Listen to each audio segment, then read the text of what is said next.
My name is Stacey. Today, I want to share with you the story of my life, of my journey from leaving home when I was 15 years old and the challenges that I had to face and overcome on my journey to become a lawyer. I was born and raised in a really nice upper middle class family. There were no issues at all until one day I fell into the wrong crowd. I had met a boy who I thought was the be-all and end-all. I was never one of those kids that fit in with the cool group. He had all the friends. He was older than me. I immediately thought this was a good thing for me to get involved with. And we developed a relationship. He made me believe that I could fit in now, that I could belong to the group of kids that, of course, I always looked up to and thought I wanted to be part of. The problem is my parents saw through who he presented himself as. They found out that I had skipped school, and that was it. You can't see this boy anymore. You're not allowed to see him anymore. And I rebelled. It really turned into this power struggle between him having me in his life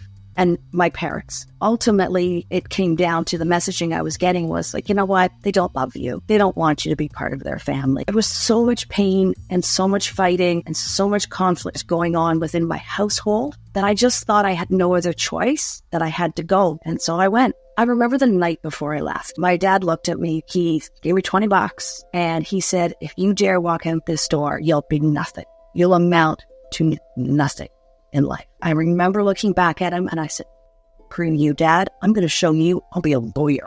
And I packed up my garbage bags the next day and I did go to his house. I remember walking down the street and looking back thinking, what have I just done? But on the other hand, thinking I had no choice. I ended up moving in with the other family for a while, went to high school, got jobs, found places to work, but it was hard. That household was not good at all. I ended up moving out and finding other places to live. One of the biggest struggles that I had was during that whole time I was at high school, I was this 15, 16-year-old girl, and I was still the only. What I thought would give me what I needed to fit in and belong, I was wrong. Because now I was the only kid at school who had no parents. I had no one guiding me, trying to tell me, this is how you should deal with things. It was just me.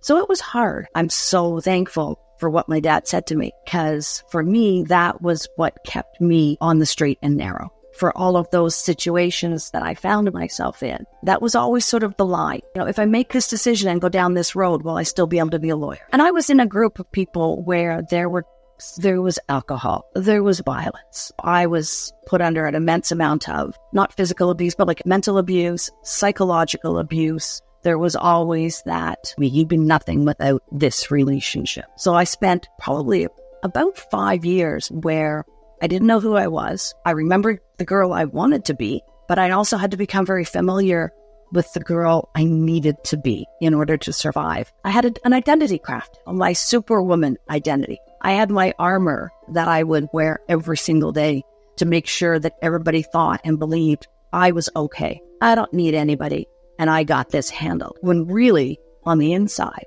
I was scared, lonely, terrified. Some days had no clue where my next meal was going to come from. Where was I going to get the money to keep paying my rent? And making sure I still went to school every day, making sure I still graduated. I had no connection to my family for quite some time until I was working in a gas station. And I remember looking out the window and my mom and dad pulled up. Luckily, we were able to reconnect and start to reestablish our relationship. After reconnecting with my family, I started to see my siblings. I started to see my parents occasionally, but the person that I was still involved with did not like that at all.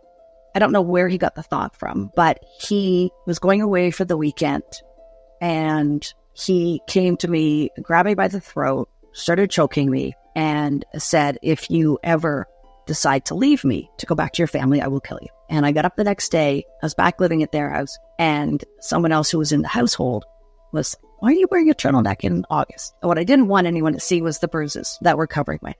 I did the midnight move. I packed up my bags. I put all my clothes in grocery bags again, or garbage bags again. My parents showed up and they disappeared. And when I got home, life was different. I had found that everybody else had grown up without me. At that point, I said to myself, I can either be the victim or I can find a way to learn from what I've done. And how can I move on with my life? Like, where can I go and what can I do next? I ended up getting on a board of a cooperative housing development, like a rent geared to income, and It was the first in the community. I was interviewing residents, potential residents. What became my husband walked through the door one day with his sister. They were applying for a place to live. And he was, tall, handsome, another rebel. At that point, I was still wearing the armor that I had to sort of develop for myself over the years, right? I was still wearing that identity of, I'm tough, I'm cool, I've got all this, everything's going on well for me. We ended up getting married. My parents weren't his biggest fan. Again, no surprise. I had 2 kids. I started working as a receptionist in a law firm because I never forgot the dream, the promise that I was going to one day become a lawyer. I just have a high school diploma. So I worked as a receptionist at a law firm, went to night school to become what we in Canada call a paralegal, a law clerk. I got my law clerk certificate. We ended up moving up north, worked. It was good, had a good job, kept doing what I was doing, kept working in law. And I met a lawyer who did insurance litigation, personal injury work representing people in car accidents. And I was running one of his satellite offices. And again, always talking about, one day I'm going to be a lawyer and this is going to be great. And he's like, well, why don't you just stop talking about it and just do it? It's the first time someone actually said, do it. Because everybody else kept saying, who do you think you are? You're an older woman. You've got kids. You don't, like I said, I don't have a college degree or a diploma. I had nothing. So after this lawyer, his name was John, after he told me that, I was like, well, why don't I? So I wrote the entrance exam. I got in. I had to wait a year for my program to start. During that year, a very good friend of my now ex-husband came to me and said, I want to divorce my wife. And I'm like, well, that's fine, but I also know who you are. I know your background. Not the best guy in the world. I can't help you. I'm not going to prepare your divorce documents, but I'll go and I will get you the documents from the courthouse and you can fill them out yourself. Here's a handbook. Here's the link online to the rules about how you do it. Take it and go. And he did. And I came home one day and there were papers on the kitchen table. And my husband said to me, Dave just dropped off these documents, but he needs you to witness his signature. Like, that I can't just witness a signature without seeing the document be signed in front of me. And he goes, well, can't you just do it? He's driving to Vancouver. Just give him a call. Talk to him. So I called him up. I said, look, Dave, I can't do this for you. I didn't see you sign this. He goes, well, I've got to go. I'm on my way. I can't come back now. And he had some very pressing health issues as well. His life was short. I looked up online. I checked the rules. I said, okay, fine. The rule is satisfy myself that person signed the document and make sure that they swear to you that it's true. So I called him back. I said, okay, Dave, listen, do you swear the content of the documents are true? Yes. Do you swear this is your signature? Yes. I'd known the man for 10 years, 15 years, probably. I trusted him. I witnessed the documents. There were other documents throughout the process of the divorce proceeding that needed to be witnessed, which I did. There were documents that needed to be served, which my husband served on Dave's wife. And then Dave dies. By now, I'm year 2 in law school. I am 39 years old. I'm driving 2 hours a day back and forth to law school. My husband had a significant back injury. He's not working. It's all on me. And I remember sitting in my office at the firm I was working at, and I get a phone call, the Law Society of Ontario, and they said, we've had a complaint filed against you, and you need to come down and you need to see us right away. And I was in shock because at that point, I didn't think, I'm racking my brains thinking, what did I do? How did this happen? I go and I talk to my supervising lawyer. I said, look, I've got this really big problem. This is what's happened. And he says, you can't go by yourself. This is the Law Society. We found another lawyer to come with me. And I go down and all of a sudden I'm told that this guy, Dave, that his now ex-wife has gone to the police alleging that all of the signatures on the divorce documents were fraudulent. Maybe about a year before that, Dave had died, so he's gone. All of his assets had been sold and transferred to the woman in Mexico. There was nobody left to come after but me. And I met with the Law Society. I told them what happened. I explained my side of the story. I had all my backup paperwork. Everything's fine. And the investigator said, okay, you know what? I believe you, but I still have to report back to the Law Society. I have to tell them my findings. By this time, I'd also been given a special exemption. So in Canada, once you finish law school, you have to work as a lawyer in what we call an articling position or a co-op position. I had been granted an exemption because of all of my years of working in law from the early 80s or the late 80s. I was given an exemption, and they said, you know what? Guess what? You don't have to do the co-op program. you graduate, you go straight to being a lawyer. This is great because I'm coming on to 40 years old. I don't have a long window of work life left, and I want to hit the ground running. About a year goes by, and the Law Society calls me back. And this is the same investigator. And he said, Stacey, they're coming to arrest you. And I'm like, I'm sorry, what? I have no, who and what are you talking about? And he goes, no, the police are coming to get you and they're going to arrest you. And they called me to let me know, the investigator. And I'm like, okay. So they don't come and get me first. Clearly, the ex-wife and the detective that she was involved with had, were making their point and coming after me. So I had to, again, go back to the lawyer I was working with. I had to tell him what was happening. And I also had to tell him that my exemption to be called to the bar was canceled. I turned myself in. I got arrested. Then I was told by the Law Society, you just don't get to be a lawyer. We're sorry. You have to be of good character. So therefore, you're done. So here I am, a 4-year-old woman, a sole income earner in the household. And I have been totally, completely thrilled.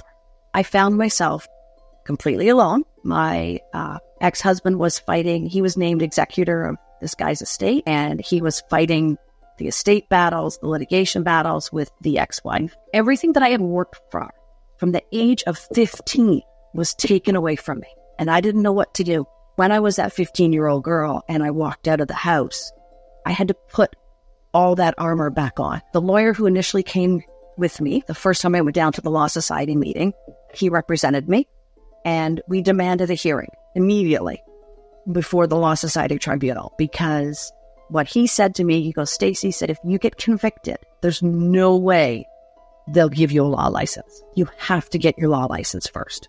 I hired a criminal lawyer. I hired one of the best criminal lawyers in Canada, who ultimately became very, very dear friend of mine. We had a hearing, and I rallied as many people as I knew. I had the lawyer that I had spent 3 years working for come down and testify for me. I had some of my professors at law school wrote letters of support. I had, the principal of my kids' school. I brought in as many heavy hitters that I could find in my industry to come down and support me. We had a day-long hearing, and then I had to wait. And, one of the things about the hearing that was probably one of the best things that I did. And again, it comes from all of the lessons that I've learned previous to that. And I think the biggest lesson I had was, I can't let my ultimate outcome in life sit in somebody else's hands. So I said to my lawyer the morning of the hearing, I said, look, at the very end, I want you to just ask me one question. Do you have anything else to add? He does his questioning. The lawyer for the Law Society does all of her cross-examinations. He comes back up and he says to me, he goes, Stacey, I only have one question for you. And that is, do you have anything else to add? And I looked up at this panel. There was 5 people, 5 men sitting up there. And I said, I do. And I looked at them and I said, yeah, I made a couple notes. Can I go and I get them? Because I had intentionally left them on the counsel table. So I went over, picked up my notes, and I went to the lawyer's podium. I just gently pushed Reg aside. I said, excuse me, you can sit down. And I laid it in for them. And I told them my story. And I told them what happened. And I said, I did everything I thought was the right thing to do. And I think the real question that you have to ask yourselves is not, is Stacey of good character? The question is why would Stacey throw away 25 years of her life and all of the work that she did to survive and get to where she is today for absolutely nothing? Because I got nothing out of it. And I was given my law license. And I was called to the bar. The Law Society found in my favor, and I was given my law license. But it came with a price. It came with depression, anxiety, PTSD. I needed to still project myself to be somebody who I really wasn't. After I got my law license back, I then turned my sights on the police. We had to have a hearing to determine whether or not there was enough evidence to actually go ahead with all of these charges. I showed up at the preliminary hearing. I thought, you know what? Again, I can't go into this any other way but presenting the strongest person possible. I wore black pants. I wore a white shirt, collared shirt. I wore a black jacket with a little vest because here, lawyers have to dress a certain way, which is the black, the white, and then this robe that goes over. So I couldn't wear a robe because I wasn't a lawyer at the proceeding, but I could look like a lawyer. When the judge walked in, I stood up. I had my lawyer beside me. I stood up with her. I went through all of the protocols that he expects lawyers to do when judges walk in the room because I knew what to do.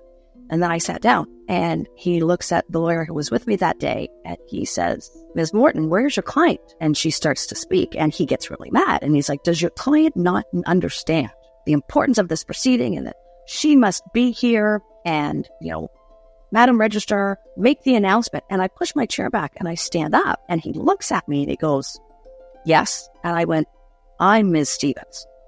And he was like, oh, my apologies. He goes, I thought you were counsel.